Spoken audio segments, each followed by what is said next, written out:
তাই তো রাজ্যময় অশান্তির আগুন জ্বালিয়ে তুলেছে, তাদের অত্যাচারে বাজার আজ অনিষ্ট হয়ে উঠেছে। কোথায় হোসেন? বলুন পিতা। ঝড় উঠবে হোসেন, ঝড় উঠবে। কিসের ঝড় পিতা? সারা রাজ্যময় ঝড় উঠবে, সেই ঝড়ের তাণ্ডব লীলা।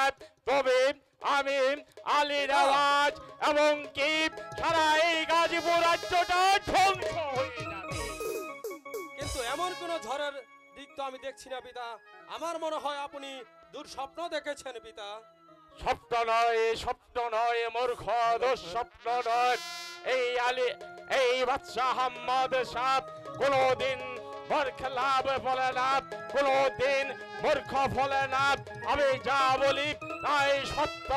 আমি গিয়েছিলাম, আমি নিজে কানে শুনে এসেছি, ধ্বংস চাই, ধ্বংস, আমার রাজ্যে ধ্বংস। সত্য?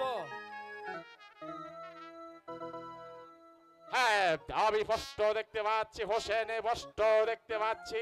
কি দেখতে পাচ্ছেন পিতা? একটা, আমার মনে হচ্ছে একটা হিংস্র হাইনা আমার দিকে তিনি বেগে ছুটে আসছে আমাকে আঘাত করার জন্য।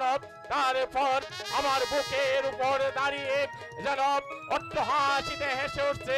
সেই অট্টহাসিতে আমার বাপ, আমার বোন উঠেছে কেঁদে, এবং কি সিংহাসনটা উঠেছে কেঁদে। সমস্ত রাজ্য ধ্বংস হয়ে গেছে। না পিতা, আপনি শুধুই পলয় বলছেন পিতা। আপনি এমন কোন আমি কারণ এই রাজদরবারে খুঁজে পাচ্ছি না পিতা। আমার এই গাজীপুরকে কেউ ধ্বংস করতে পারবে না পিতা। সুলতান আহমদ শাহ কোনদিন মিথ্যে প্রলাপ বকে না হোসেন, যা বলে সর্বদা সত্য কথা বলে। পিতা? হ্যাঁ হোসেন, আমি গিয়েছিলাম ওই সুবর্ণপুরে গিয়ে দেখি নির্যাতিত প্রজাদের উপর অকথ্য ভাবে নির্যাতন চালিয়েছে ওই মদন পালের অত্যাচারে প্রজারা সব অদিষ্ট হয়ে উঠেছে। প্রজারা প্রায় না খেয়ে মরে হয়ে উঠেছে। তাই তো আমি তাদের অত্যাচার শুনতে পারি না, আমি তাদের অত্যাচার সহ্য করতে পারি না।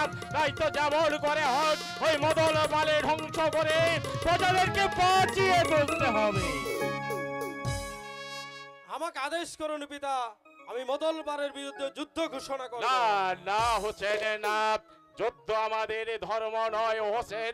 আমরা পরায়ণ দোষে অন্যের প্রতি আক্রমণ করে মেহেরবান খোদা তাআলার কাছে আমরা অপরাধী হতে চাই না। ওই মদনী পালের মাথাটাকে যদি কেটে নেই সুলতানের দরবারে উপহার দে সুলতান। আমাকে আদেশ করুন পিতা, আমি তার রাজ্যের আক্রমণ করব। না হোসেন, না, তা হয় না হোসেন, তা হয় না। আমরা অতর্কিত ভাবে তার রাজ্য আক্রমণ করতে পারি না। বরং ওরা যদি আমার রাজ্যে এসে আক্রমণ করে আমরা সেই আক্রমণের প্রতিহত করব। আমারই মনে হয় ওই মদনী ফলের এতটা দুঃসাহস নয় যে মহারাজ এই রাজ্যকে ওই আক্রমণ করতে পারে সম্রাট। মূর্খ, মূর্খ, তবে হয়েছ গদ্দব একটা মূর্খ, তাই মূর্খের মতো কথা বলছ। সম্রাট, আপনি আমাকে ক্ষমা করুন সম্রাট, আমি যে আপনার কথার অর্থ কিছুই বুঝতে পারছি না। তবে শোনো আলীর আওয়াজ, আমি গিয়েছিলাম সুবর্ণপুরে রাজ অভিষেকে গিয়ে দেখলাম তার অত্যাচার, তা কি নির্মম প্রজাপীড়ন। তার প্রজাপীড়ন দেখে আমি সত্যি অতিষ্ঠ হয়ে উঠেছি। তাই তো শুধু তাই নয়, বলেছে সে বাদশাহ আহমদ শাহকে হত্যা করে সে চায় আমার এই গাজীপুরের মাটি তার পদতলে নিতে। হ্যাঁ পিতা, আরো শুধু তাই নয় হোসেন, শুধু তাই নয়, আরো শুনে এলাম, আমি চাই আরো শুনে এলাম সে আমাকে হত্যা করতে চায়। হত্যা করতে চেয়েছে? আমাকে হত্যা করতে চায় হোসেন, আমাকে হত্যা করতে চায়। এত বড় সাহস ওই মদন পালের। পূর্বে ওই সুবর্ণপুরটাকে আমরা ওই কবরস্থানে পরিণত করব না। তাই করতে হবে আলী রাওয়াজ, তাই করতে হবে। ওই সুবর্ণপুর এলাকায় গিয়ে ওই রাজা মদন পালকে যেমন করে হোক তাকে হত্যা করে, তাকে হত্যা না করতে পারলে তাকে জীবন্ত কবরস্থানায় সমাধি দেবে। আমরা তাই করব পিতা। আলী রাওয়াজ, বলুন সম্রাট। আজ থেকে সীমান্ত এলাকা তুমি কড়া পাহারা দেবে, কারণ সীমান্ত এলাকা আমার জন্য রক্ষিত, আমার জন্য সুরক্ষিত নয়।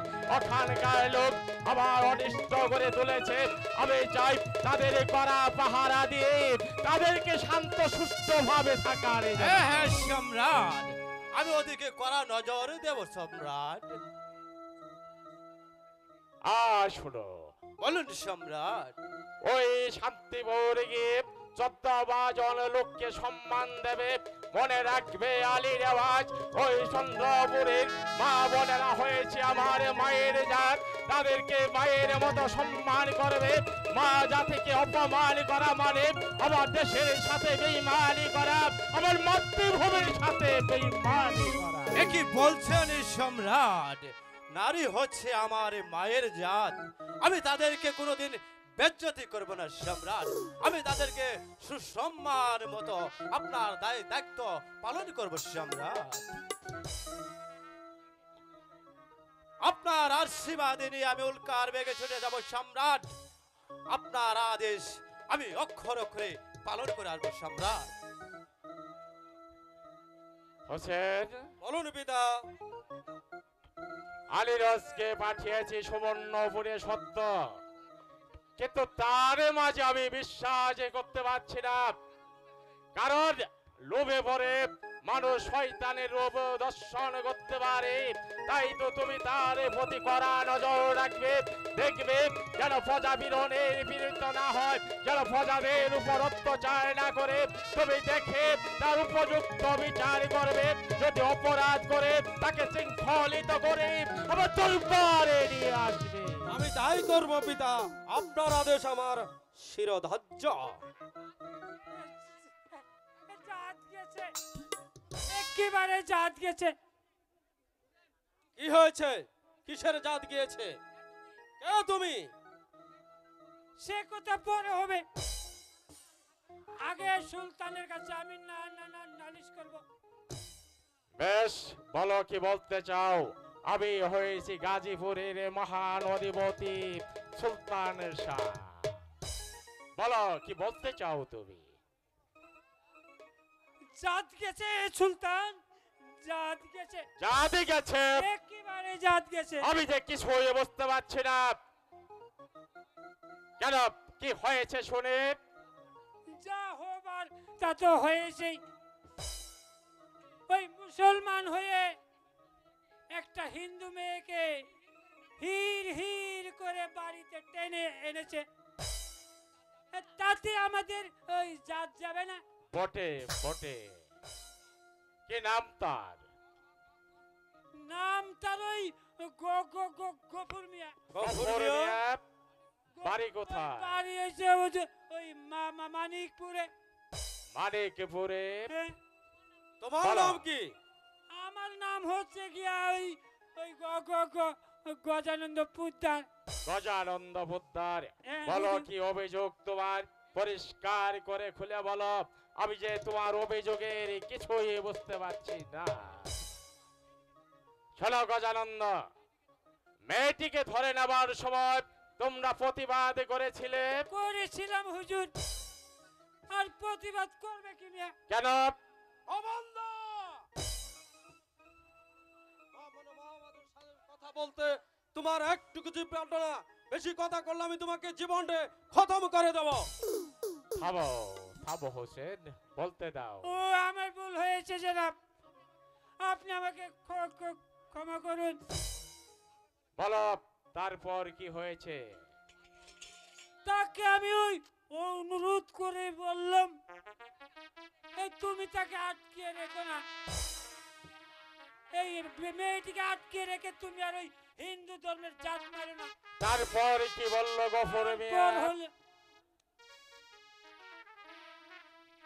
বললো আমার কাছে সে মেয়েটিকে ফিরিয়ে দিবে না। কেন? সে বলে যে আমি তাকে কুড়িয়ে পেয়েছি, কুড়িয়ে পেয়েছে। সে আমার বাড়িতেই থাকবে। তারপর তারপর বলো গজানন্দ, তারপর বলো। আমি তারে ওই হাতে পায়ে ধরে বললাম, ওই মুসলমান বাড়িতে একটা হিন্দু মেয়েকে আশ্রয় দেওয়া এই হিন্দু ধর্ম মতে কোনোভাবেই সম্ভব না, যাতে হিন্দু ধর্মের জাত চলে যায়। তারপর গফুর মিয়া কি করেছিল গজানন্দ? আমার কথা সে গাজুই করলো না। কেন? তারপর ওই তার ওই ফুটকা ছড়ানো, ওই মুসলমান বাড়িতে হিন্দু মেয়ে থাকলে নাকি জাত যায় না। এবার আপনিই বুঝুন, এই সাবালিকা বয়সের একটি মেয়ে ওই মুসলমানের বাড়িতে থাকবে, তা ওই রাতের বেলায় ফষ্টি নষ্টি করে আর দিনের বেলায় তাকে ওই মেয়ে বলে চালিয়ে দেয়। এটা কত বড় অন্যায়। বুঝতে পেরেছি, এটা তো অত্যন্ত গুরুতর অপরাধ। বিনা তদন্তে কিছুই করা যাবে না গজানন্দ। আচ্ছা, এবার তুমি যাও গজানন্দ, আমি একটু চিন্তা ভাবনা করে দেখব। যদি সত্যি সেই অপরাধী হয় তাহলে আমি তার কঠোর বিচার করব, আর যদি তোমার অভিযোগ মিথ্যে হয় তাহলে একটি কথা মনে রেখো গজানন্দ, সেই অপরাধের জন্য আমি গফুর মিয়ার শাস্তি দিতে চেয়েছিলাম, সেই অপরাধের চেয়ে দ্বিগুণ শাস্তি তোমায় পেতে হবে। আমি দিব্যি করে বলছি, আমি সত্যি বলছি জনাব। প্রণাম জনাব, প্রণাম। হোসেন, বলুন পিতা। কি বুঝলে হোসেন? আমি মনে হয় এই ঘটনাটি সত্য নয় পিতা। যাক, সত্য মিথ্যা তা পরে যাচাই করা হবে হোসেন। আগে এই অভিযোগের তদন্তটা করে নাও, তারপরে দেখব কে ন্যায় আর কে অন্যায় পথ অবলম্বন করেছে। যদি সত্যি সেই অপরাধ করে থাকে তাহলে তার পিতা। উপযুক্ত বিচার করব। আপনার আদেশ আমার মনে থাকবো পিতা। আপনি আমাকে আশীর্বাদ করুন পিতা। আমি এই রাজ দরবারে সকল মানুষকে হাসি ভাবে রাখতে পারি। আপনি আমাকে আশীর্বাদ করুন পিতা। আমি আশীর্বাদ করব হোসেন, আমি আশীর্বাদ করব, কারণ তুমি হয়েছ এই গাজীপুরের ভবিষ্যৎ মহান অধিপতি। তোমাকে আমি এখন থেকে এই গাজীপুরে অধিপতি হিসেবেই গড়ে তুলতে চাই, কারণ প্রজা বিরোধে আজ আমি অনিষ্ট হয়েছি। আমি চাই প্রজাদের মাঝে, প্রজাদের সুখেই তুমি সুখী হবে, প্রজাদের দুঃখেই দুঃখী হবে, প্রজাদের সুখ দুঃখ জড়িয়ে আমার বর্তমানে তুমি গাজীপুর রাজ্য পরিচালনা করো। হে পাক ফরওয়ার দিগার আলম, আমি চাই আমার একমাত্র পুত্র হোসেনকে এই রাজ্যের মহান অধিপতি রূপে গড়ে তুলতে। তাই এখন থেকে আমি চাই প্রজাদের মধ্যে গিয়ে প্রজাদেরকে ভালোবাসা শিখুক, দেশকে ভালোবাসা শিখুক, দেশে ও প্রজা পালনে যেন শান্ত সুষ্ঠুভাবে পরিচালনা করতে। এই পাকে ফরওয়ার দিগার তুমি আমাকে দোয়া করো, আমি যেন আমার কথা মতো আমার সন্তানকে মানুষ করতে পারি। আমিন সুম্মা আমিন।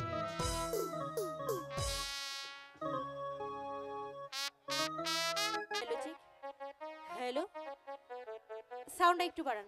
হ্যালো। ওরে বন্ধু, যদি বন্ধুর সাথে বেঈমানি করে,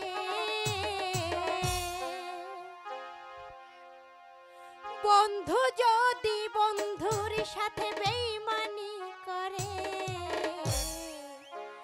আমি আর বিশ্বাস করিব কারে সংসারে আমি আরে ভালোবাসিব কারে সংসারে ওরে বন্ধু যদি বন্ধুর সাথে বেইমানি করে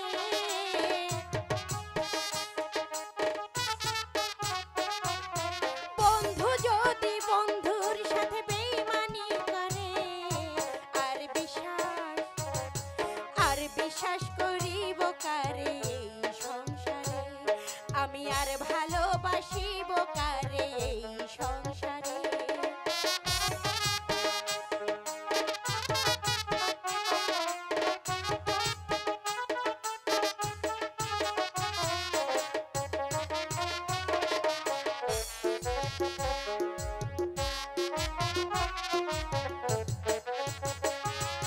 ও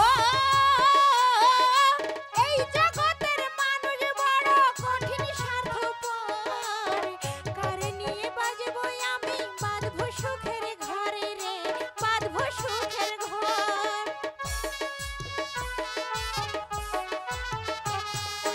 ও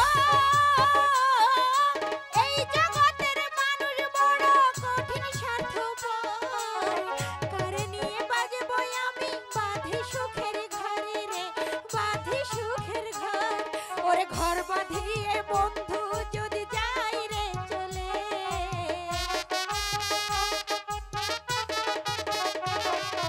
ঘর বাঁধিয়ে বন্ধু যদি যাই রে চলে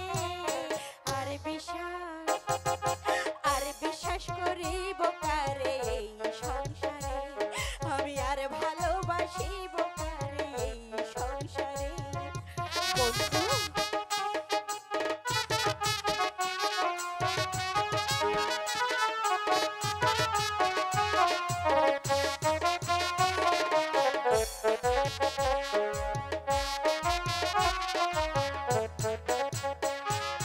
ও সুখের ঘর বাঁধিব বলে আশা করেছি এখন তুই আমারে বেইমান কেমনে ভুইলা রইলি রে কেমনে ভুইলা রইলি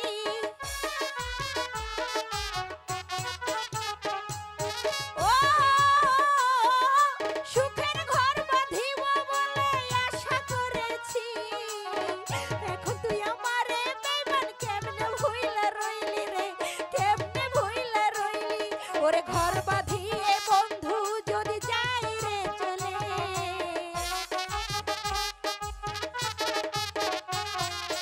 ঘর বাঁধিয়ে বন্ধু যদি যাই রে চলে আর বিশ্বাস করিব কারে এই সংসারে আমি আর ভালোবাসিব কারে এই সংসারে বন্ধু বন্ধু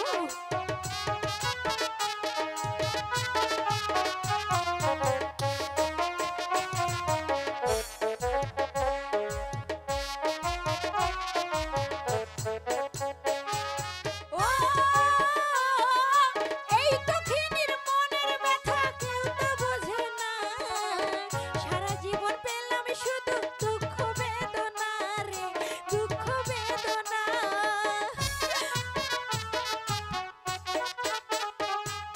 ও এই দক্ষিণের মনের ব্যথা কেউ তো হেলাল বোঝে ভাই, না।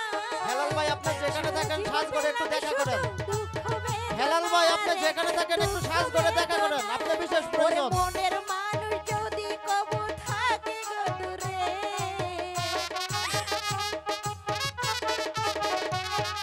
ভালোবাসার মানুষ যদি থাকে গো দূরে আর বিশ্বাস করিব কারে এই সংসারে আমি আর ভালোবাসিব কারে এই সংসারে বন্ধু তুমি কোথায় বন্ধু একটিবার ফিরে এসো না বন্ধু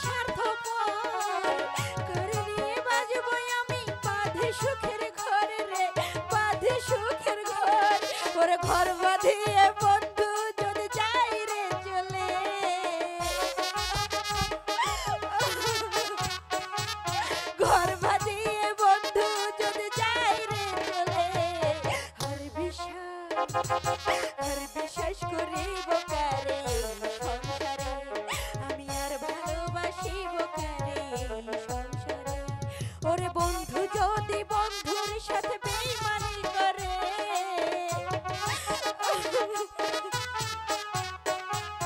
বন্ধু যদি বন্ধুর সাথে বেইমানি করে, আর ভালোবাসিব কারে সংসারে, আমি আর বিশ্বাস করিব কারে সংসারে, আমি আর ভালোবাসিব কারে সংসারে, আমি আর বিশ্বাস করিব কারে এই জগতে।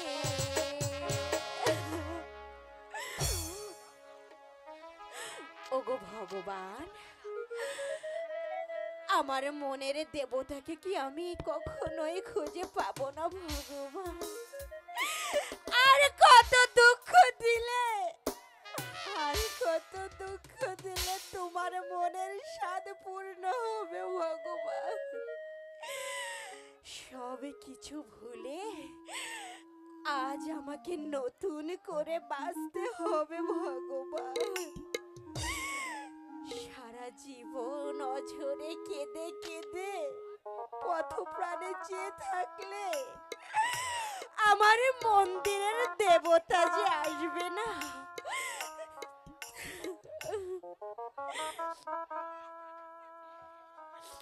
নয়ন, নয়ন, এই দুষ্টটা যে কোথায় গেল? নয়ন, এই নয়ন, সারা বন আমি তোলপাড় করে খুঁজে এলাম, আমি তো নয়নকে খুঁজে পাচ্ছি না। সেই সকাল থেকে রান্না করে নিয়ে বসে আছি, পাগল ছেলেটা খেয়ে স্কুলে যাবে, অথচ দেখো না তার কোনো খবর নেই। নয়ন, এই নয়ন, নয়ন, কে রে দিদি? এই তুই সারের মতো ওভাবে চেঁচাচ্ছিস কেন রে দিদি? এই দুষ্টু, এটা কোন ধরনের কথা? আমি সব কাজকর্ম সেরে রান্না বান্না করে তোর জন্য বই পুস্তক নিয়ে বসে আছি, আর সে কিনা বলে আমি নাকি ষাঁড়ের মতো চিল্লাচ্ছি। কান টেনে ছিঁড়ে দেব দুষ্টু কোথাকার। দিদি আমি আজ স্কুলে যাব না দিদি। কেন, কেন স্কুলে যাবি না? কেন স্কুলে যাব দিদি? তোর আসল ধরে বসে থাকবো দিদি। পাগল ছেলে বলে কি ও নাকি আমার আঁচল ধরে বসে থাকবে? হ্যাঁ দিদি। ওরে ভাই, বড় দিদির আঁচল ধরে বসে থাকলে যে হবে না, লেখাপড়া শিখে মানুষের মতো মানুষ হতে হবে। না দিদি, বাবা বাড়ি নেই, তাই খালি বেড়ে থেকে কেউ যদি তোকে ধরে নিয়ে যায় দিদি। দেখো ছেলের কাণ্ড, ন্যাকামি করার আর জায়গা পায় না, একেবারে স্কুল ফাঁকি দেওয়ার মতো কথা বলে কি না ও বাড়িতে না থাকলে আমাকে নাকি ধরে নিয়ে যাবে। এই দুষ্টু, আগে বল এতক্ষণ কোথায় ছিলি? কেন, ওই এলো বৌদির বাড়িতে গিয়েছিলাম। এই কেন কেন? তাই এলো বৌদির বাড়িতে আমি ঝগড়া দেখতে গিয়েছিলাম দিদি। ও মা, তাই বুঝি? হ্যাঁ দিদি। এই এলো বৌদিরা বুঝি ঝগড়া করেছে? হ্যাঁ দিদি, ঝগড়া করেছে। ওই এলো বৌদিকে মারবে, মারবে? আর আমরা বসে বসে তামাশা দেখবো দিদি। এই এলো বৌদিকে কে মেরেছে বল কেন? তো আমাকে। ওই হারাদন পাজিটা মেরেছে দিদি। হারাদন পাজি? সে কিনা তার বৌদিকে মেরেছে? হ্যাঁ দিদি, এমন মার মেরেছে একটা হাতি ভেঙে ফেলেছে দিদি। আচ্ছা, হতভাগীর পোড়া কপাল, সারা জীবনটাই গেল দুঃখে দুঃখে। আমরা ওই বাচ্চাদানকে এসে মার দিয়েছি না, একটা হাতি ভেঙে দিয়েছি দিদি। খুব ভালো কাজ করেছিস। এই আচ্ছা, বৌদিকে কেন মেরেছিল বলতো একটু? ওই এলো বৌদি ওই রান্না বান্নাটা একটু দেরি হয়েছিল তাই মেরেছে দিদি।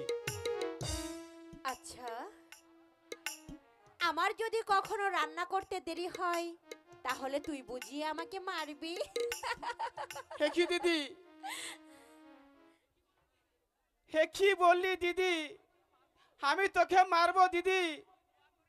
তুই দোয়া করিস দিদি আমার এই খুব বুদ্ধি যেন কোনোদিন না হয় দিদি। ওরে আমার ছোট ভাই, তার আগেই যেন আমার মৃত্যু হয় দিদি। ওরে নয়ন, হ্যাঁ দিদি। এমন কথা বলিস না ভাই। শোন দিদি, আমি দুষ্ট হতে পারি দিদি, আমি গরিব হতে পারি দিদি, তবুও যে আমি অমানুষ হতে পারি না দিদি। নয়ন, তুমি আমার, তুই হচ্ছি আমার দেবী লক্ষ্মী। নয়ন, তুই যদি আমাকে সারাদিন না খায় রাখিস, তবুও তোর ওই হাসি মাখা মুখখানা দেখে আমি সবকিছু ভুলে যাবো দিদি। নয়ন, আমার লক্ষ্মী ভাইটি,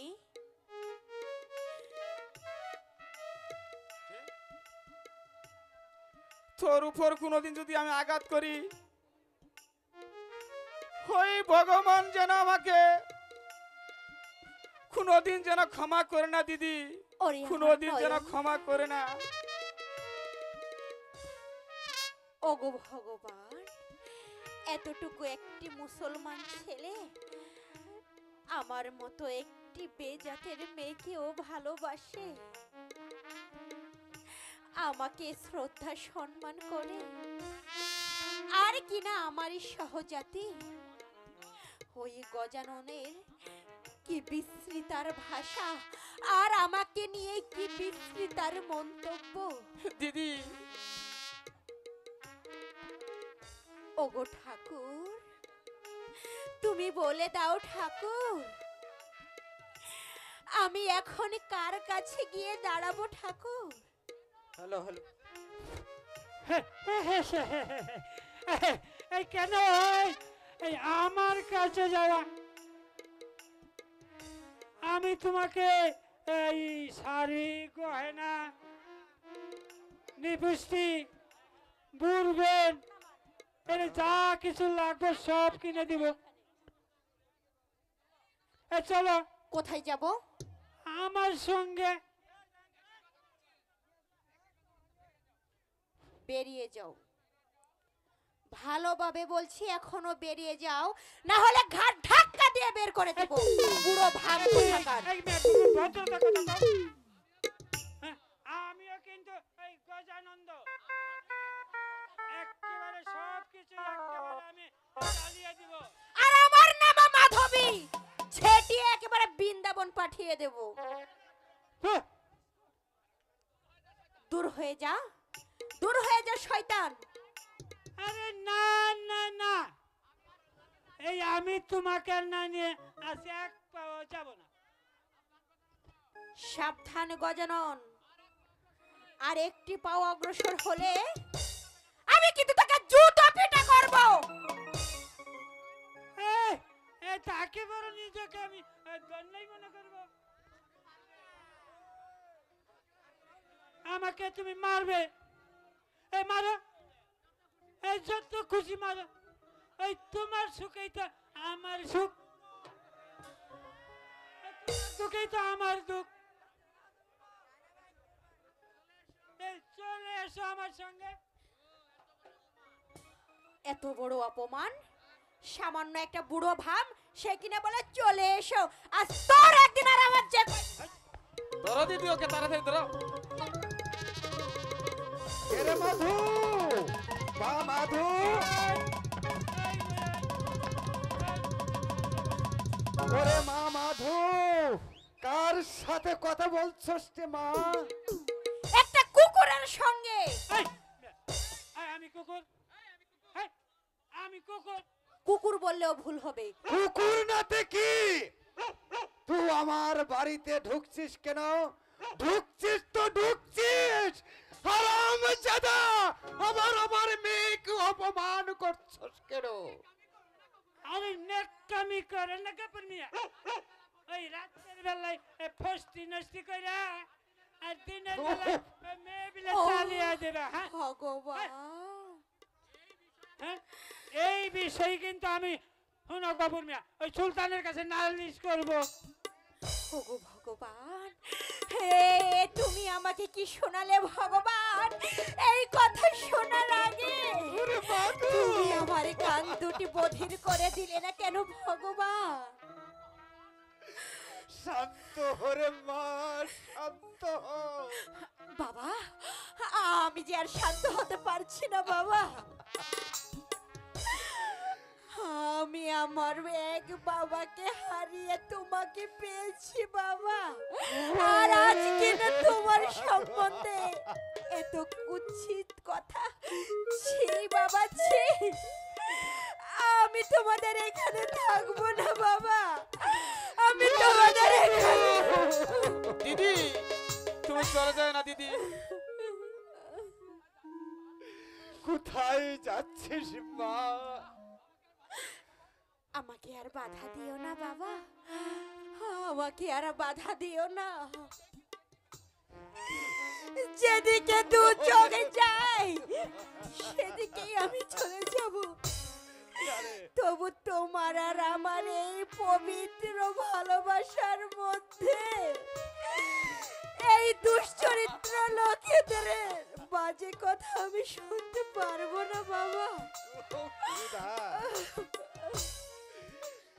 এই তোমার সুখে আমার সুখ এই চলে আসো আমার সঙ্গে সাবধান কুকুর আমি সদানন্দ, আমার নিজের স্বইচ্ছায় ওই নদীতে ঝাঁপ দিয়ে মরবো ওদিকে যদি তবু একটি তোর মতো পাও একটা পশুর প্রসার সঙ্গে আমি করো, কোথাও যাব না তাহলে যাবি তোকে। এই চলে আসো চলে আসো। ছেড়ে দে আমাকে এই হারাম, বাবা! এই ছেড়ে দে, ছেড়ে দে বলছি, ছেড়ে দে তোকে আমি। বাবা আচ্ছা এ কি হয়ে গেল আছে বাবা? খোদা ভগবান সবই আছে রে শয়তান।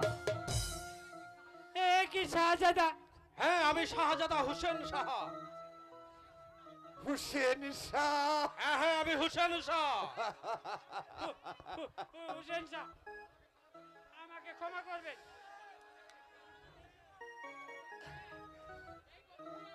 এই গফর মিয়া ওই মেয়েটাকে মারতে মারতে বাড়ি থেকে টেনে নিয়ে এসেছে আমি শুধু একটু বাধাই দিয়েছিলাম মিথ্যে কথা, সব মিথ্যে কথা। বলুন তো শাহজাদা এত বড় একটা অন্যায় ওই গফুর মিয়া একটা মুসলমান হয়ে একটা হিন্দু মেয়েকে জোর করে আটকে রাখবে না না তার আবার ওই হারাম জাদাটা বলে কি মুসলমান বাড়িতে থাকলে নাকি যায় না ওরে বাদু, ঠিকই তো বলেছি, তোমার মতো লম্পটে বাড়িতে থাকার চেয়ে একটা মুসলমান বাড়িতে থাকা অনেক ভালো। ওই দেখ হারাম জাদা এই বেশি ভালো হবে না কিন্তু বলছি একেবারে মারবো এক থাপ্পড়। সাবধান গোবরন্দ, বেশি কথা করলে তোর জীবনে নিলামি শেষ করে দেব। আরে বাপ রে বাপ এদি সাক্ষাৎ জম শোন শয়তান, তোর অপরত আচরণে আমি বেশ ভালো করে বুঝেছি গফুর মিয়ার বিরুদ্ধে তুই যে নালিশ করেছিস তা সম্পূর্ণ মিথ্যে। ওরে বাবা, আমি আরো বলছি তুই একটা মানুষ না, তুই মানুষ রূপে একটি জানোয়ার, তুই একটা লম্পট। মা আমার ক্ষমা করবেন জনাব ক্ষমা করতে পারি, তুই যদি ওই দেবীর পা ধরে ক্ষমা চাস। এ কি বলছেন শাহজাদা ও আমি চাইবো ওই একটা নষ্ট হয়ে গেছে চুপ, আরেকটি কথা বললে আমি তোকে এখনই হত্যা করব। যা, ক্ষমা চা বলছি, ক্ষমা চা, ক্ষমা চা বলছি, ক্ষমা চা, ক্ষমা করুন ক্ষমা চা, পা ধরে ক্ষমা চা। পা ধরে ক্ষমা চা। যা শয়তান, তোকে আমি ক্ষমা করে দিয়েছি। ঠিক আছে, আমিও তোকে ক্ষমা করে দিচ্ছি। তাই ভবিষ্যতে তুই এই গফুর মিয়ার বাড়িতে তুই ঢুকতে পারবি রে, কথাটা যেন মনে থাকে। যা বলছি, এখন থেকে বেরিয়ে যা। আবার আসলে না, আমি তোর একবার জুতোর মালা পরিয়ে দিব, বলে দিলাম কিন্তু। হ্যাঁ, এই বেলা আমি যাচ্ছি, আমি কিন্তু যাচ্ছি। আমি যাব ওই মদন পালের কাছে, তর্পণের বিরুদ্ধে আমি নালিশ দিব। আমি তোদেরকে বুঝিয়ে দিব এই গজানন্দ কি জিনিস। ভাগ যা এখান বলছি থেকে। এখান থেকে, যা ভাগ। বলো বোন, তোমার নাম কি বোন?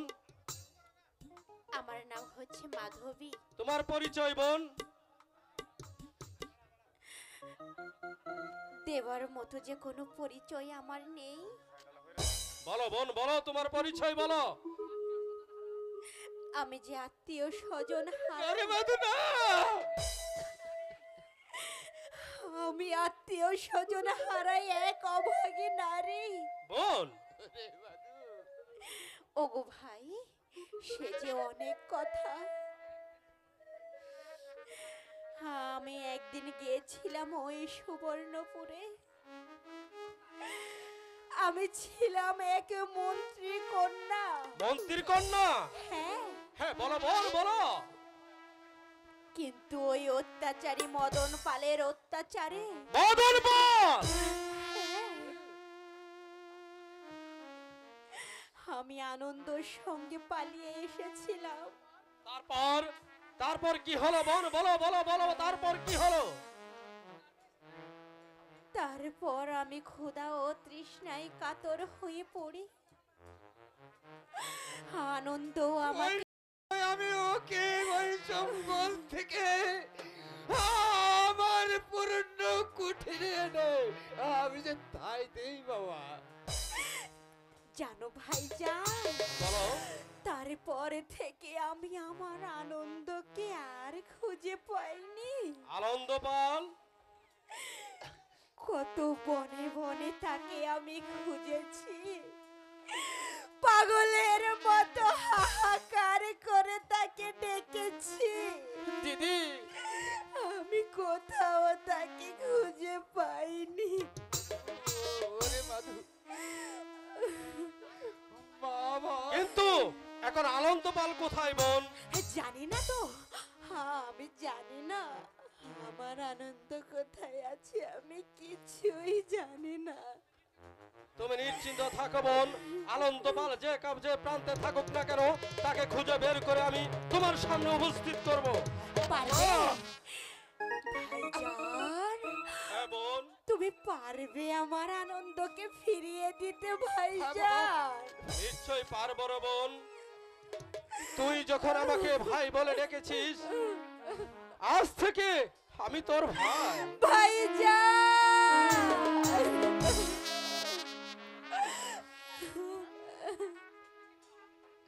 সত্যি কি তাহলে মাধু মামা আমাকে ছেড়ে চলে যাবে মা? বাবা! ও মাধু, না বাবা, মাধু আমি তোমাকে ছেড়ে কোথাও যাব না বাবা। ওরে নয়ন, দিদি, তোদেরকে ছেড়ে আমি কোথাও যাব না রে ভাই। না দিদি, দিদি সত্যি বলছো দিদি, তুমি আমাদের ছেড়ে চলে যাও না দিদি? না না না না না বোন, আমি তোকে ফিরিয়ে নিয়ে যাব না বোন। আমি ফিরিয়ে নিয়ে যাই খোদা তালার কাছে অপরাধ হতে পারবো না বোন। আমি তাই চলে যাচ্ছি। আজ থেকে আমি তোকে ডাকলাম বোন, আর নয়নকে ডাকলাম ভাই। আর আমি যে সুলতানকে যায় বলবো, ওই আমি যায় বলবো ওদের মধ্যে খোদা তালার যে ভালোবাসা বর্ধমান রয়েছে, আমি তাদেরকে দেখবো ভাইয়ে ভাইয়ে একসাথে জোর হয়ে আমি তোদেরকে জানাই সশস্ত্র সালাম, সশস্ত্র সালাম, সশস্ত্র সালাম, সশস্ত্র সালাম। ভাইজান!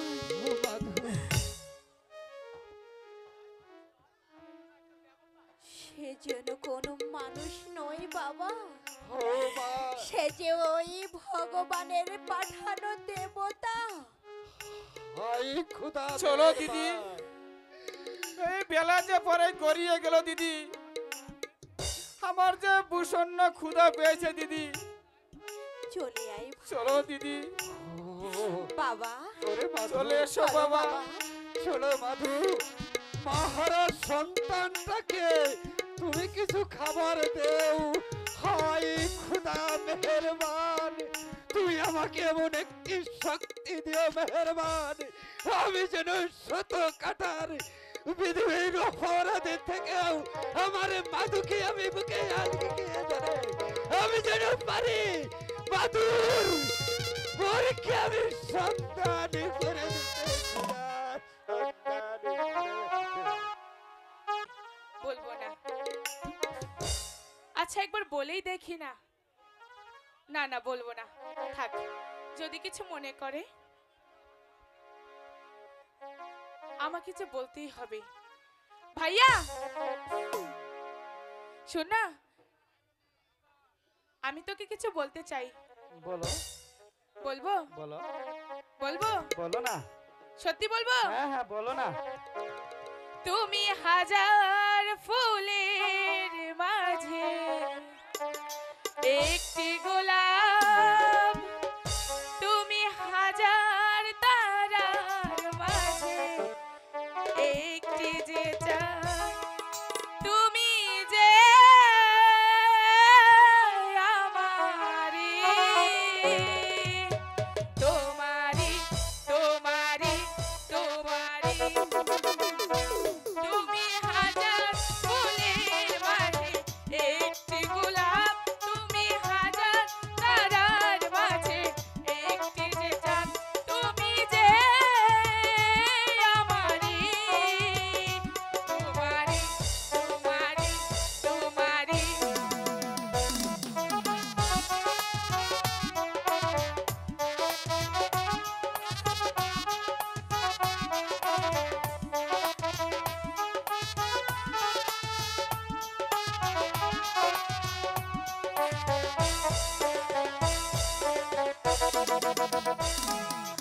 অন্তরে তুমি এমনই ভালোবাসা, এরই নাম প্রেম, এরই নাম আশা।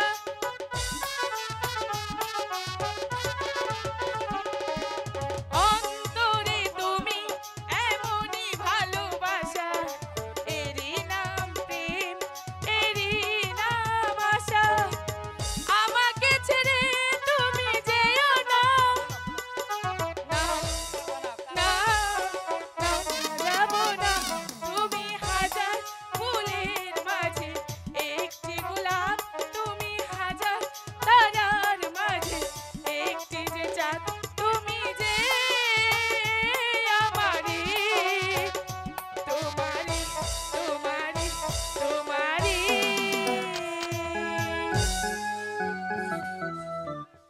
ভাইয়া হ্যালো, একটা মোবাইল ফোন হারানো গেছে, যদি কেউ সাধারণ ব্যক্তি পেয়ে থাকেন দয়া করে একটু দিন। আচ্ছা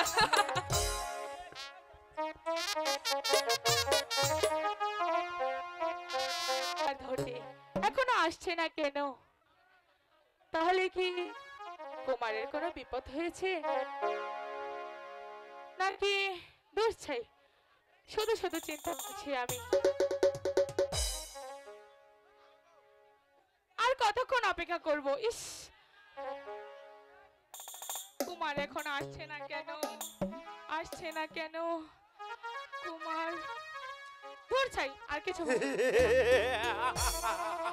তোমাকে যে কিছুই করতে হবে না সুন্দরী, যা করার আমি করব। আচ্ছা, তোমার নাম কি সুন্দরী? আমার নাম হ্যাঁ বলো। আমার নাম ডালিয়া। ডালিয়া, বেশ ভালো নাম। যেমন তোমার নাম তেমন তোমার রূপ। আর তোমার বাড়ি কোথায় সুন্দরী?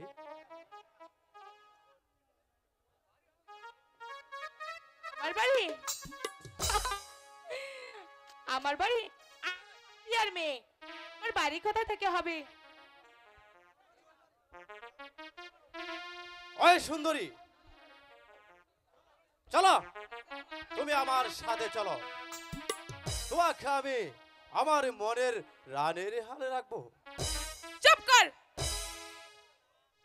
মুখ সামলে কথা বল বলছি। দূর হয়ে যা আমার চোখের সামনে থেকে, আর আমাকে দূর হয়ে যাবো। আমার স্থানে যেতে দে। তোমাকে আমার সঙ্গে করে নিয়ে যাব। চলো এসে বলছি। যাবো না আমি, ছেড়ে দে বলছি। ছেড়ে দেবো? অবশ্যই। এই তোমার ওই রূপ যৌবনের সুধা প্রাণী করে তারপর তোমাকে ছেড়ে দেবো। চলো এসে বলছি। না, যাবো না আমি। চলো এসে বলছি। যাবো না। যাবে না? না। তোমাকে যে কিভাবে নিয়ে যেতে হবে তাই সেনাপতি শিব সারা তা ভালো করে জানা আছে। চলো এসে বলছি। না, যাবো না আমি, যাবো না।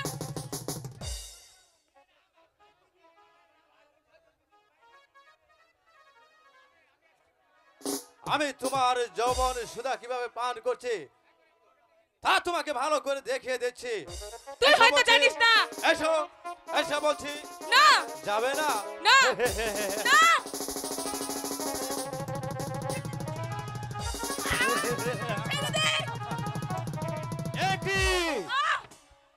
তোর এত বড় সাহস, তুই আমার বোনকে উড়িয়ে নিয়ে যাচ্ছিস? এই জঙ্গলে বেরিয়ে যায় এখান থেকে বলছি। কি তোর এত বড় সাহস, তুই আমার গুহাতে ঢুকে আমাকে বলিস? তাই তবে তোর যুদ্ধের সাথে আমি একেবারে মিটিয়ে দিচ্ছি। এই কুত্তার বাচ্চা! আই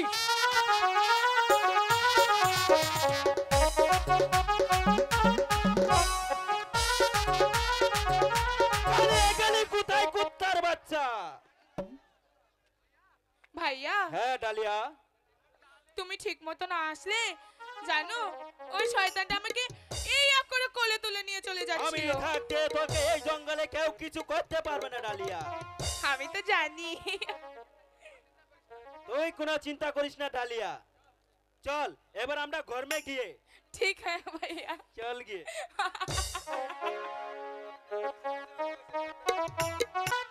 প্রাসাদটা যে এত নীরব কেন? সংসার ভবনে যে কোনো সারা শব্দ নেই। আছে আছে শুধু সবাই আনন্দে, যেন একটা অভিশাপের কালো ছায়া এই প্রাসাদটাকে যেন ঘিরে ফেলেছে। তাই বলছি মহারাজের অভিশাপে আজ এই প্রাসাদ পরিণত হচ্ছে। হ্যাঁ মহারানী, মহারাজের অভিশাপে পরিণত হতে যাচ্ছে মহারানী। দেওয়ানজি, হ্যাঁ হ্যাঁ মহারানী, রাজ্যের সব জায়গায় হাহাকার আগুন জ্বলে উঠেছে, রাজা রাজে খেপে উঠেছে মহারানী। আর হাহাকার বিশৃঙ্খলা সারা দেশে বয়ে গেছে। যে কোনো মুহূর্তেই যে কোনো দুর্ঘটনা ঘটতে পারে মহারানী। দেওয়ানজি, এই সর্বনাশের হাত থেকে আপনি যেভাবেই পারুন এই রক্ষা করুন। এছাড়া যে আর কোনো উপায় নেই দেওয়ানজি। ছিল রানীমা, ছিল, এখন যে আর নেই। কারণ দিন দিন মহারাজের হত্যার কথা প্রজাদের মাঝে ছড়িয়ে গেছে। সেদিন থেকে নতুন মহারাজের প্রতি তীব্র ঘৃণায় ছুড়ে পড়েছে মহারানী। আর সেই দিন এখন যুদ্ধে পরিণত হতে চলেছে মহারানী। দেওয়ানজি, এসব কেন দেওয়ানজি? আর একটি উপায় আছে মহারানী। ওই আনন্দ পালকে ডেকে এনে তার হাতে সিংহাসন দেওয়া মহারানী। দেওয়ানজি, তা কি সম্ভব দেওয়ানজি? যা তো শুনেছি সে পানের ভয়ে হ্যালো? এই প্রাসাদ ছেড়ে চলে গেছে। মহারানী, আপনার হুকুম পেলেই আমি আনন্দ পালকে খুঁজে এনে এই সবর্ণপুরের সিংহাসন তার হাতে তুলে দিলে মহারাজের আশা যে পূর্ণ হতো। মহারানী, তাই করো অবিরন্ধ, তাই করো। আর তার সাথে আমাকে বন্দি করে এই কারাগারে নিক্ষেপ করো। তারপর সে হবে রাজা আর তুমি হবে মন্ত্রী। আর মহারানী, মহারানী আর মহারানী হবে ওই আনন্দ পালের শয্যা সঙ্গিনী। মহারাজ, তুমি আমাকে চোখ রাঙ্গাচ্ছ রানী?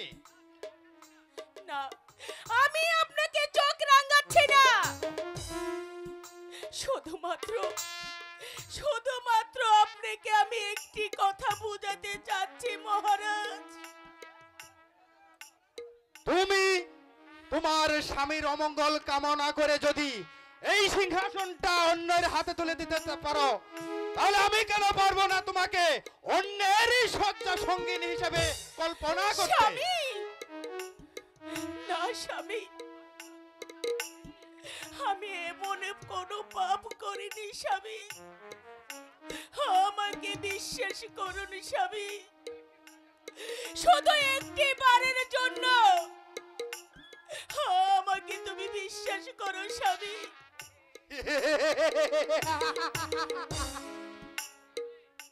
আমার কর্মচারীর সাথে ষড়যন্ত্র করে আমাকে এই সিংহাসনচ্যুত করতে চাও, আর আমি তাকে বিশ্বাস করব? অরবিন্দ, মহারাজ, এই সাহস তুমি কোথায় পেয়েছো? মহারাজ, আমি কোনো ষড়যন্ত্র করিনি মহারাজ। তা আমি জানি অরবিন্দ, তবুও তোমাকে আমি সাবধান করে দিচ্ছি, ভবিষ্যতে যদি তুমি আমার বিরুদ্ধে আচরণ করো তাহলে তোমার স্থান হবে ওই অন্ধকার কারাকক্ষ। আমায় ভুল বুঝবেন না মহারাজ, আমি যা করেছি আপনার মঙ্গলের জন্য করেছি মহারাজ। ভেবে দেখুন মহারাজ, সিংহাসনের লোভে নিজের পিতাকে যখন আপনি হত্যা করেছিলেন, হ্যালো? সেদিন থেকে আপনার ধ্বংসের পথে বীজ রোপণ করেছেন মহারাজ। তাই এখনো বলছি মহারাজ, আপনি পার্থিত্ব ভোগ করুন মহারাজ। প্রয়োজন পড়ে পাপ মুক্ত থেকে আপনি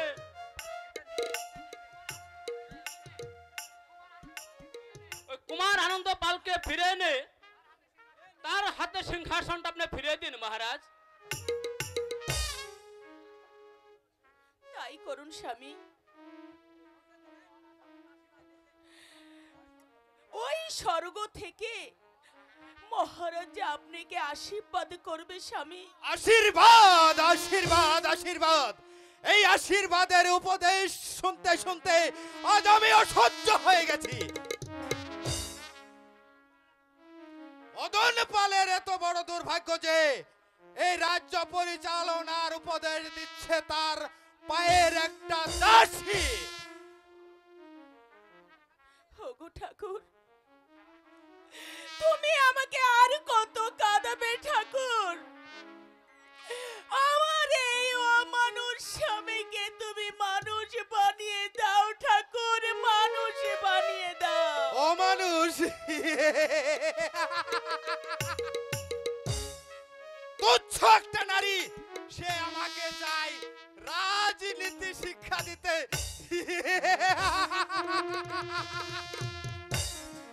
আমি বিচার করব, হ্যাঁ আমি বিচার করব, তাকে ধরনে আমি কঠোর বিচার করব।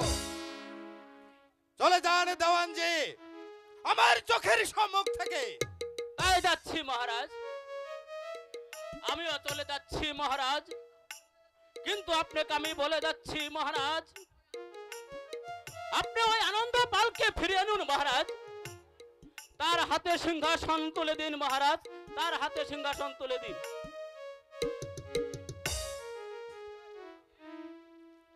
কি?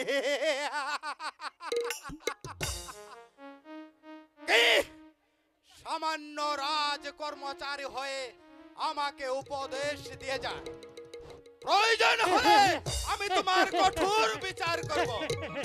বিচার করুন মহারাজ, বিচার করুন। কিসের বিচার? কে তুমি?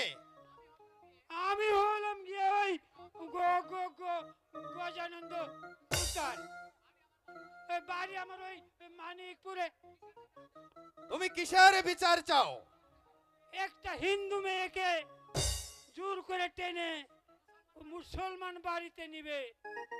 হিন্দু মেয়েকে মুসলমান বাড়িতে টেনে এনেছে? হ্যাঁ, কে ধরে নিয়ে গেছে? ওই ওই গফুর মিয়া। সে নাকি বলে তার পালিত কন্যা। এটা এটা কত বড় অন্যায় করেছে জনাব। ওই রাতের বেলায় ফষ্টি নষ্টি করে, আর ওই দিনের বেলায় কয়নি আমার মেয়ে। ওই মেয়ে বিলে চালিয়ে দেয়। তুমি সুলতানের কাছে নালিশ করেছিলে? করেছিলাম বটে, কিন্তু সুলতান বলল ওই গফুর নাকি ঠিকই কাম করেছে। ওই সে নাকি মেয়েটিকে নিজের মেয়ের মতো শ্রদ্ধা করে, অথচ আমরা জানি ওই মেয়েটিকে নিয়ে সে রাতের বেলায় ফষ্টি নষ্টি করে, আর ওই দিনের বেলায় মেয়ে বলে চালিয়ে দেয়। তাহলে তো ওই সুলতান আহমদ শাহ মস্ত বড় অপরাধী। শুধু অপরাধী নয় মহারাজ, ও তার আস্কারা পেয়ে ওই গফুর মেয়ে একেবারে মাথায় উঠে গেছে। হ্যাঁ, সেই আরব বলে যা হবার হবে। ওই মেয়েকে আমি কিছুতেই বাড়ি ছাড়া করব না। তুমি তাকে ধরে আনলে না কেন গজানন্দ? আনতে গিয়েছিলাম, কিন্তু ঠিক ওই সময়টাই ওই সুলতানের ছেলে এসে আমারে বাধা দিল, আমাকে হত্যার হুমকি দিয়েছে। এত বড় স্পর্ধা তোমার উপর চোখ রাঙানো! আমি আর বিচার করব, কঠিন বিচার করব। জাত গেছে মহারাজ, একেবারে জাত গেছে। একটা হিন্দু মেয়ে মুসলমান বাড়িতে থাকবে, এইটা হিন্দু ধর্মের মতো বলে সকলের জাত যাওয়ার কথা।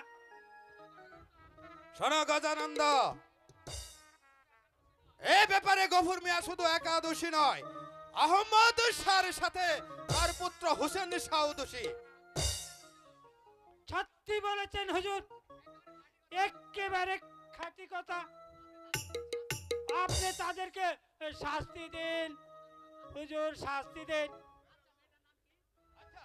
আচ্ছা গজানন্দ, ওই মেয়েটার নাম কি, তার পরিচয় কি? শুনেছি ওই বিলের জঙ্গলের ধারে থেকে কুড়িয়ে এনেছে, তার নাম হলো ওই মাধবী। মাধবী?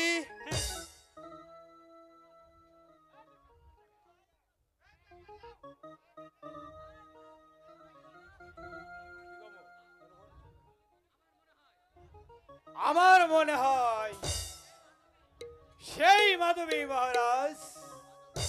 মাধবী? আমার চিরশত্রু সেই মাধবী? হ্যাঁ মহারাজ। আর কে কে আছে সঙ্গে গজানন্দ বাবু? সে একাই আছে গজানন্দ, আরো আছে। তার নাম হচ্ছে আনন্দ পাল। শোনো গজানন্দ, তুমি যদি তাদেরকে ধরে আনতে পারো, তার বিনিময়ে পাবে তুমি অনেক অনেক পুরস্কার। আমি পুরস্কার চাই না মহারাজ, আমি শুধু ওই মাধবীকে বিয়ে করব। তাই হবে গজানন্দ বাবু, তবে আমাকেও তার সন্ধান দিতে হবে। আরে সন্ধান দিব কে মিয়া, একেবারে সঙ্গে সঙ্গে নিয়ে যাব। চলে আসুন আমার সঙ্গে। আর কিন্তু বিচারটা অবশ্যই করতে হবে মহারাজ। হ্যাঁ হ্যাঁ গজানন্দ, বিচার করব অবশ্যই। তাহলে তাহলে চলুন জনাব সেনাপতি সাহেব, চলেন আসেন। পেয়েছি দুঃশাসন, পেয়েছি আমার চিরশত্রু আনন্দ পালের উদ্দেশ্য পেয়েছি। শোনো দুঃশাসন, বলুন মহারাজ। তাকে ধরে নে, চাবুকের পর চাবুক মেরে তার সরাসরি জর্জরিত করে ওই অন্ধকারে কারাকক্ষে নিক্ষেপ করে। আমি তাই করছি মহারাজ। তারপর আমি আনন্দ পালের কাছ থেকে আমার হিসাব করাই গন্ডাই আদায় করে নেব।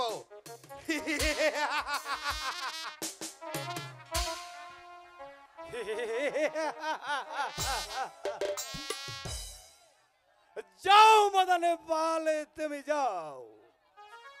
আমি তোমাকে ধীরে ধীরে ধ্বংসের পথে এগিয়ে দিয়ে অবশেষে আমি হব এই সুবর্ণপুরের রাজা।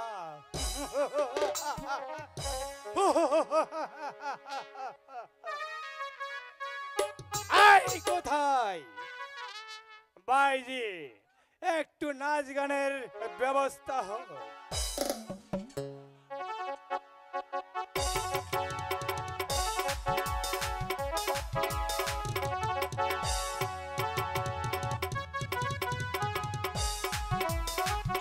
Hello hello hello.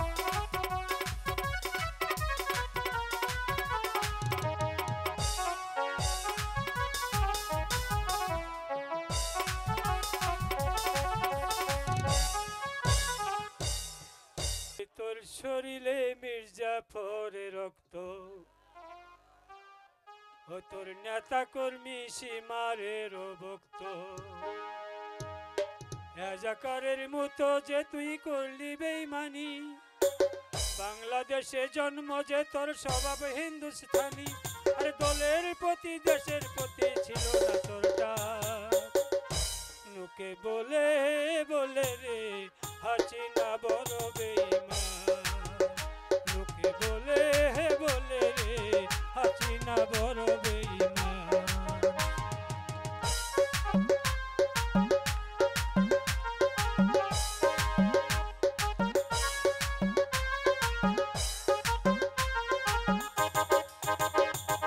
Dollar pound বাড়ি গাড়ি তোর কাছেতে দামি, সব কিছুরই মূল্য আছে তুচ্ছ জনগণী। ডলার পাউন্ড বাড়ি গাড়ি তোর কাছেতে দামি, সব কিছুরই মূল্য আছে তুচ্ছ জনগণী। পুরো খবর পাই যে এখন তুই তো সুখে নাই, সবাই তোরে ছেড়ে গেছে শান্তি রুখে নাই। আরে পুরো খবর পাই যে এখন তুই তো সুখে নাই, সবাই তোরে ছেড়ে গেছে শান্তি রুখে নাই। আরে নমরুদেরই মতো যে তুই হারাইনি ঈমান। লোকে বলে বলে রে হাসিনা বড় বেঈমান। লোকে বলে বলে রে হাসিনা বড় বেঈমান।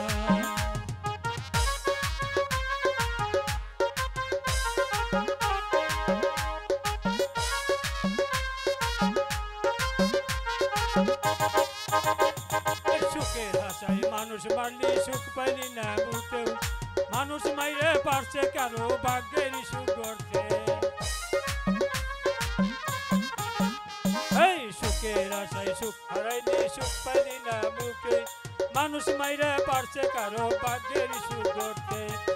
নিজের হাতে গোত্র করলি মানুষ মারবি বলে, অবশেষে পড়লি যে তুই নিজেই বেড়া জালে। নিজের হাতে গোত্র করলি মানুষ মারবি বলে, অবশেষে পড়লি যে তুই নিজেই বেড়া জালে। আর ফেরাউনের মতো যে তুই হারাইলি ঈমান। লোকে বলে বলে রে হাসিনা বড় বেঈমান। লোকে বলে বলে রে হাসিনা বড় বেঈমান। ওরে তোর শরীরে মির্জাফরের রক্ত, ও তোর নেতা কর্মী রাজাকারের মতো যে তুই করলি বেইমানি, বাংলাদেশে জন্ম যে তোর স্বভাব হিন্দুস্থানি, আর দেশের প্রতি দলের প্রতি ছিল না তোর টান। লোকে বলে রে হাসিনা বড় বেইমান, লোকে বলে রে হাসিনা বড় বেইমান। চাচার জন্য কি ধ্বংসের আগুনে রাজা আনন্দ পাল আজ মরিয়া হয়ে উঠেছে। নানার নাম এই কিছুতেই বরদাস্ত করতে পারছি না। রাজা আনন্দ পালের অতিরিক্তে আজ সারা রাজ্যভর বিদ্যের আগুন জ্বলে উঠেছে।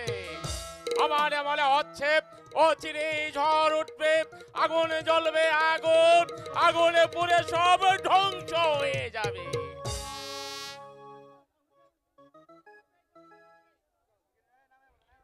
উঠবেই তো পিতা, উঠবেই। সারা দেশে ঝড় তো নিশ্চয়ই উঠবে পিতা। রাজা মদন পালের অত্যাচারে মদন আর দিশেহারা, তার 4 পঞ্চকোটিতে দিনের পর দিন মানবতায় জীবন যাপন করছে পিতা। তাদের বুকে কোনো হাসিও নেই কোনো পিতা। কেউ দাঁড়াতে পারে না মদন পালের বিরুদ্ধে অর্থ নিয়ে।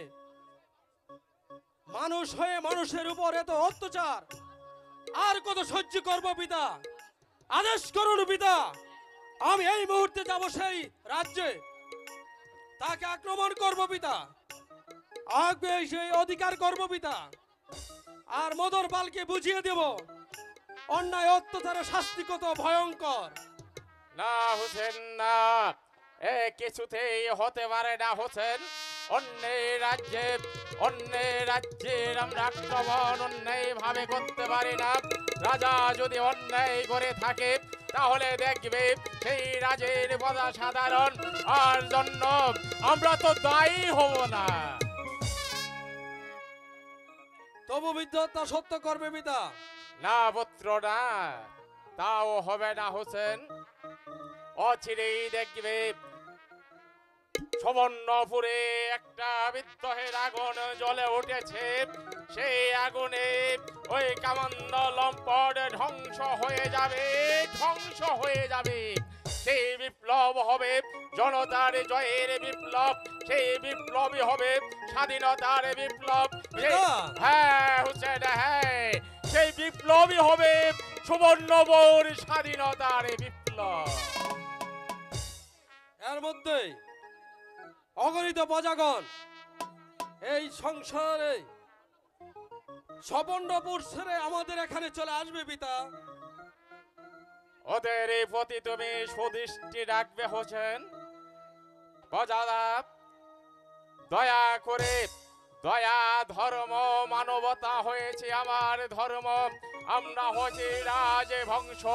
রাজা যদি প্রজাদেরকে ক্ষমা করে দেয় সেই ক্ষমায় হয়েছে মহত্বের প্রাণ।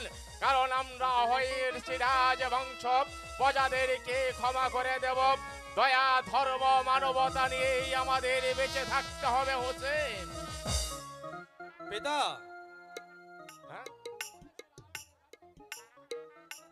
তারা যদি দয়া ধর্ম মানবতা নিয়ে রাজ্য পরিচালনা না করে সেই রাজ্য দেখবে অচিরেই ধ্বংসের আগুন জ্বলে উঠবে।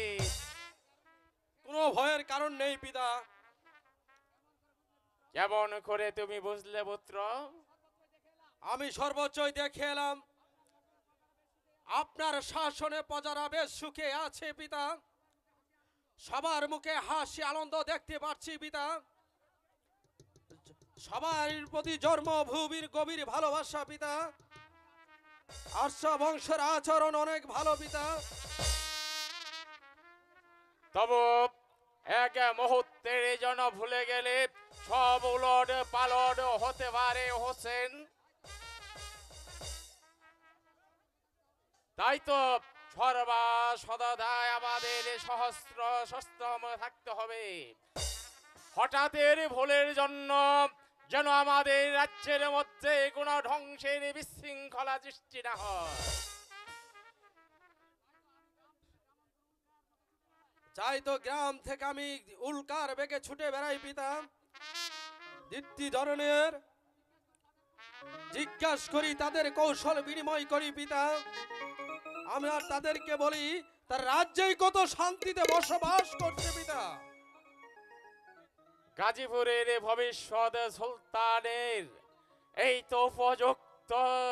আজ আমি স্বাধীনতায় অস্বাধীনতার আজ তোমার কাছে পেয়েছি, তোমাকে আমি উপযুক্ত করে তুলতে পেরেছি বলে আজ আমি নিজেকে ধন্য মনে গেছি পুত্র। আজ আমি নিজেকে ধন্য মনে করেছি। হ্যাঁ পুত্র, তবে কি মানিকপুরে গিয়েছিলে? হ্যাঁ পিতা, গিয়েছিলাম, আমি গিয়েছিলাম পিতা। সেখানে কি দেখলে, কে শুনে এলে পুত্র? শুনে এলাম পিতা, শুনে এলাম এক নির্যাতিত নারীর করুণ কাহিনী পিতা। নির্যাতিত নারীর হ্যাঁ করুণ পিতা, কাহিনী। নির্যাতিত নারীর কাহিনী পিতা। আরো শুনে এলাম দিন দরিদ্র প্রজাদের হাহাকার, স্নেহ হৃদয়ের পিতৃদয়ের পর আরো ফিরে এলাম। পেলে কি পেলে পুত্র, কি পেলে সেখান থেকে? আরো দেখে এলাম পিতা একটা চরিত্রহীন লম্পটকে। চরিত্রহীন লম্পট? হ্যাঁ বলো পিতা, বলো হোসেন, কে সেই লম্পট? গজানন্দ পুত্র। গজানন্দ পুত্র। হ্যাঁ পিতা, গজানন্দ পুত্র। তবে তাকে শিরচ্ছেদ করে তার শিরটা আমার দরবারে হাজির করলে না কেন পুত্র? যাও পুত্র, যেমন করে হোক তার শিরটা আমার দরবারে হাজির করো। তাই করতাম পিতা, কিন্তু শেষ পর্যন্ত সেই মাধবী নামে মেয়েটা ক্ষমা করে দিল। ক্ষমা করে দিল? হ্যাঁ হ্যাঁ, ক্ষমা করে দিছে। কে কে সেই মাধবী? মাধবী রত্ন মন্ত্রীর কন্যা। মন্ত্রীর কন্যা মাধবী? হ্যাঁ পিতা, সে মন্ত্রীর তাহলে কন্যা। দেশ থেকে আজ বিতাড়িত, সে আজ আমার দেশে আশ্রয় নিয়েছে, সে আজ আমারই আশ্রিতা। হোসেন, আশ্রিতাকে আশ্রয় দেওয়াই হয়েছে রাজার একান্ত কর্তব্য। শুধু একা নয় পিতা, তবে আরো রয়েছে পান কুমার আনন্দ পাল। কুমার আনন্দ পাল তার সঙ্গে রয়েছে? হ্যাঁ হ্যাঁ পিতা, তার সঙ্গে রয়েছে নয় পিতা। এ কুমার, এ আমি স্বপ্ন দেখছি না তো হোসেন? না না পিতা, এ স্বপ্ন নয়, এ বাস্তব। এই বাস্তব। হোসেন আনন্দ পালকে তুমি দেখে এসেছ, মাধবীকে দেখে এসেছ, সত্যি বাস্তবে পরিণত হয়েছে। শোনো হোসেন, সে হয়েছে রাজবংশের সন্তান, তারা থাকবে রাজপ্রাসাদে, তা না থেকে তারা আজ আমার দেশে অবস্থান করেছে, আজ তারা আমার দেশের আশ্রিতা। শোনো হোসেন, তুমি তাদের প্রতি লক্ষ্য রাখবে। আশ্রিতাকে আশ্রয় দেওয়াই হয়েছে বাদশাহ শাহান শাহ সম্রাটের একান্ত কর্তব্য। আপনার আদেশকে আমি অক্ষর অক্ষরে পালন করব পিতা। পিতা, বলো পুত্র, বলো কি বলতে চাও পুত্র? আপনার আদেশকে আমি অক্ষর অক্ষরে পালন করব পিতা। ওরা যেখানে থাকুক না কেন, আমি তাদেরকে খুঁজে বের করব পিতা। তাই গত্য হবে কুমার, তাই গত্য হবে। তাদেরকে খুঁজে বের করে আমার দরবারে নিয়ে আসবে। তারা হয়েছে রাজবংশের সন্তান, রাজকীয় ভাবেই তাদের থাকতে দেওয়া হবে। চলুন পিতা, আমরা অন্ধমহলে চলে যাই। তাই চলো হোসেন, তাই চলো। আমাদেরকে আর এখানে দাঁড়িয়ে থাকলে চলবে না। যেমন করে হোক মদন পালের বিরুদ্ধে আমাদের রুখে দাঁড়াতে হবে, তাদের ধ্বংস করতে হবে, তাদের দমন করে সেই রাজ্য উদ্ধার করে আনন্দ পালের হাতে তুলে দিতে হবে। চলে তাই এসো করব পুত্র, পিতা, চলে আমি এসো। তাই করব। চলুন পিতা।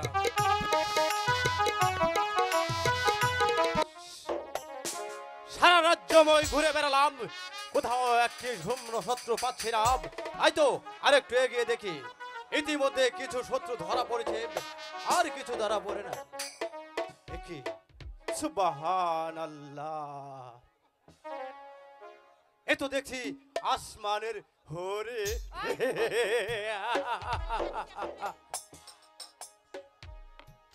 কে কে আপনি? চুপ কর, আমার সাথে আদবের সহিত কথা বলবে। কেন আমি কি তোমার কিনা বাদী যে তুমি আমাকে তোমার ইচ্ছা হলো আর উঠিয়ে নিয়ে যাবে? এই আমার সাথে যারা বেয়াদবি করে তাদেরকে আমি এমনি ভাবে সম্মান করি। সাবধান পশু! পশু? আরে পশু বলেই তো তোকে এই নির্জন ছাড়ে একটু লাটা চাটা করে দেব। ওরে শয়তান, গ্রামের মেয়ে বলে তুই আমাকে দুর্বল মনে করিস না। তোর মতো পশুর বিষ দাঁত কিভাবে ভেঙে দিতে হয় আমিও কিন্তু ভালো করে জানি। আই চলে আই বলছি, আই চলে আই বলছি। যাব না, ছেড়ে দে। ছেড়ে দেব? আমি যাব না। যাবে না? না। আরে কিছুদিন আমার সাথে থেকে তুই তোর নিজের জীবনটাকে একটু প্রতিষ্ঠিত করে নে। না, এমন জীবন আমি চাই না। আই চলে আই বলছি। আমি যাব না। যাবে না?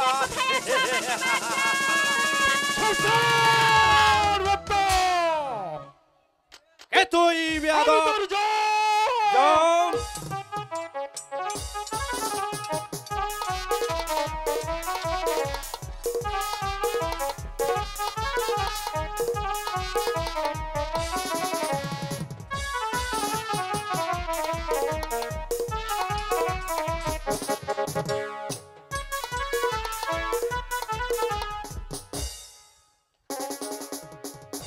বাহ বাহ, সিপাহু শালা আনিরাজ, আমি তোমার বিরক্ত দেখে কনিষ্ঠিত হয়েছি। এই কি তোমার কাজ? ক্ষমা করুন সম্রাট।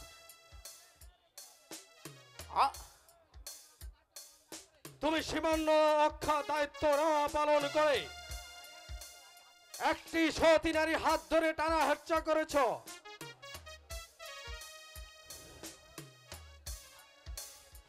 ওগো ভাইজান, আজ যদি তুমি আমাকে না আসতে তাহলে এই শয়তান হয়তো বা আমাকে তুলে নিয়ে চলে যেত। তাই তো অসহায় নারীর পাশে আমি এসেছি। আর কোনো তোমার ভয় নেই বোন, আর কোনো ভয় নেই। ভাইজান, আজ আমি তোমাকে নিয়ে যাব ওই রাজিমপুরে। সেখানে তোমার আলন্তপাল রয়েছে। আমাকে ক্ষমা করুন সম্রাট। ক্ষমা ক্ষমা তোমাকে আমি করতে পারি। ওই দেবীর পা ধরে তুমি যদি মাপ চাও। এ কি বলছেন সম্রাট? হ্যাঁ হ্যাঁ, তোমার তাই করতে হবে। একটি নষ্ট মেয়ের পা ধরে আমি ক্ষমা চাই তাইলে সম্রাট। তোমাকে আমি এই দুনিয়ার মুখ থেকে সরিয়ে দেব। মাধবী, মাধবী, কে কি মাধবী তুমি এখানে? কে তুমি? আমাকে তুমি চিনতে পারোনি? এই কণ্ঠস্বর যে আমারে বড্ড চেনা। তুই চিনতে পারছিস কি রে বোন? ওগো আনন্দ, তুমি এতদিনে কোথায় ছিলে আনন্দ? আমি যে তোমাকে ছেড়ে হারিয়ে গিয়েছিলাম। ঠিক আছে বোন, আমিও বাহির অপেক্ষা করছি। তারা দুজন কথা বল। মাধবী, আজ তুমি যে তোমার সাথে যে অন্যায় করেছি তুমি আমাকে ক্ষমা করে দেবো। আজ থেকে তুমি যে আমার বোন। আচ্ছা ঠিক আছে, তুমি চির সুখী হও বোন, চির সুখী হও।